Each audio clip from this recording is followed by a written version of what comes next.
सबसे पहले मैं उन तमाम मीडिया हाउस और पत्रकार साथियों का तहे दिल से शुक्रिया अदा करता हूँ जिन्होंने अपनी कलम की ताकत से मौत के इस तांडव को प्रशासन की नज़रों में लाया।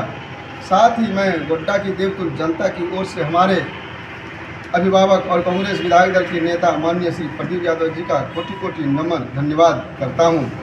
इनके कड़े हस्तक्षेप और जनहित में उठाए गए कदमों के कारण ही आज जिले में अवैध बालू का काला साम्राज्य तत्काल प्रभाव से बंद हुआ है।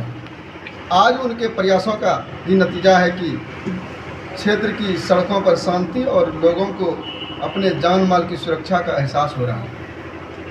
यहाँ मैं उन लोगों को भी स्पष्ट कर देना चाहता हूँ जो यह भ्रम में फैला रहे हैं कि हमारे नेता प्रदीप यादव जी के केवल कुछ चुनिंदा घाटों का ही नाम क्यों ले रहे हैं, तो उन्हें मैं बता दूं कि हमारा मकसद किसी को परेशान करना नहीं बल्कि लूट को रोकना है। हमें उन गरीब ग्रामीणों, मजदूरों, साइकिल ठेला या घोड़ा गाड़ी वालों से कोई आपत्ति नहीं है जो अपनी निजी ज़रूरतों या अम्बेडकर आवास, अगुआ आवास और प्रधानमंत्री आवास जैसे निर्माण कार्यों के लिए बालू का उठाव करते हैं। हम सब उनके हक के साथ खड़े हैं, लेकिन पथरगामा थाना अंतर्गत गिरवा नदी के घाटों पर बड़े बड़े हाइवा और जेसीबी के माध्यम से बालू दूसरे राज्य में सिंडिकेट बनाकर तस्करी किया जा रहा था। हमारा विरोध तो इसी संगठित सिंडिकेट में से है जो जेसीबी और सैकड़ों हाइवा लगाकर हमारे जिले का खनिज संपदा को अवैध रूप से राज्य के बेहतर तस्करी कर रहे थे। विरोध उस व्यवस्था का है जिसने हमारे गांवों की शांति छीन ली थी और जिनकी वजह से आए दिन हमारे निर्दोष ग्रामीण दुर्घटनाओं का शिकार होकर अपनी जान गंवा रहे थे। अब पथरगामा कांग्रेस कमेटी और गोड्डा की जनता सरकार एवं जिला प्रशासन से इस समस्या का अस्थायी समाधान चाहती है। हमारी स्पष्ट मांग है कि इन बालू घाटों की अविलंब पारदर्शी नीलामी प्रक्रिया शुरू की जाए और इनका प्रबंधन ग्राम सभा को सौंपा जाए।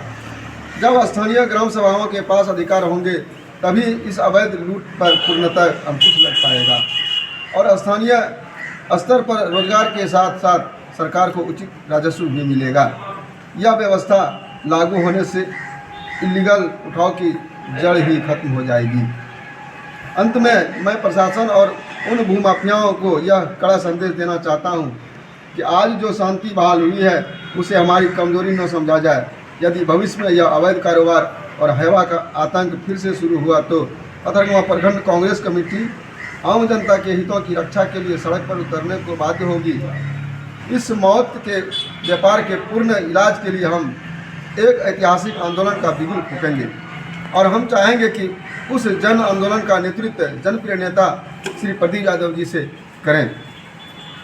प्रदीप यादव जी एक मुझे मंझे हुए आंदोलनकारी नेता रहे हैं जिन्होंने हमेशा जनहित की लड़ाई को अंजाम तक पहुंचाया है। अभी हाल ही में उनके प्रखर विरोध के कारण ही अवैध टोल प्लाजा की वसूली बंद हुई है। पूर्व में ही उन्होंने अडानी जैसे बड़े उद्योगपति के खिलाफ लड़कर किसानों और रैयतों को उनकी जमीन का 4 गुना मुआवजा दिलवाया था। आज पूरे जिले के रैयतों को चाहे उनकी ज़मीन अडानी प्रोजेक्ट में हो, हाईवे में हो या रेलवे में, जो उचित दाम मिल रहा है वह प्रदीप जी के संघर्षों की ही देन है। अगर उन्होंने वह लड़ाई नहीं लड़ी होती तो आज हमारी ज़मीनें कौड़ियों के भाव छीन ली जाती। इसलिए आज गोड्डा की आम जनता को अगर सच में किसी से उम्मीद है कि कोई उनके हितों के लिए चट्टान बनकर खड़ा हो सकता है तो वह सिर्फ और सिर्फ प्रदीप यादव जी हैं। उनके नेतृत्व में हम इस अवैध बालू के सिंडिकेट की जड़ से मिटाकर ही दम लेंगे। जोहार, धन्यवाद, जय प्रदीप भैया।